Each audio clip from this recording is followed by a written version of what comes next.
Bakunzi ba Homewood Entertainment turabaye mwiriwe tubifuriza n'umugoroba mwiza aho muherereye hose. Twagira tubamenyeshe yuko iyi nzu yitwa Homewood Entertainment irimo ibintu bibiri. Cya mbere ni Homewood TV kuko ni TV en ligne ariko bientôt turifuza ko iba televiziyo classique. Cya kabiri ni maison de production.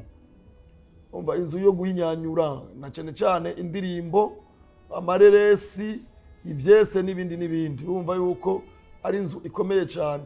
Kubw'ivyo rero ni inzu imaze kwemererwa no na leta na cyane sense turamaze kwemererwa. Aha rero turateye akamo abakunzi b'umuziki, abakunzi b'amareresi na cyane ababikina yuko tubahaye ikaze. Ivyuma biriho, turafise amakamera adasanzwe, amatara adasanzwe, ibikoresho byose bisaba videography biriho.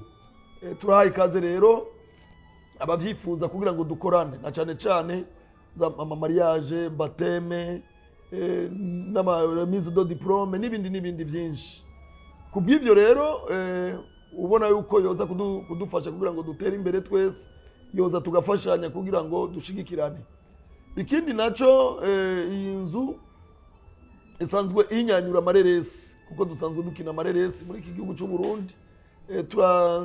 Turamagaye abakinyi b'amareresi bose kwifatanya n'iyi nzu kugira ngo tubakorere ibintu vyiza na cyane kuvyerekeye son kuko filme internationale ubwa mbere na mbere igizwe na son, ubwa kabiri image, ubwa gatatu mbere twobafasha ni histoire n'ibindi casting umva n'ibindi. Rero kubw'ivyo rero turahaye kaze abantu bose bifuza ko twokorana kugira ngo dufashanye kugira ngo duteze imbere umwuga wacu nkuko biri mu civugo ca Homewood Entertainment.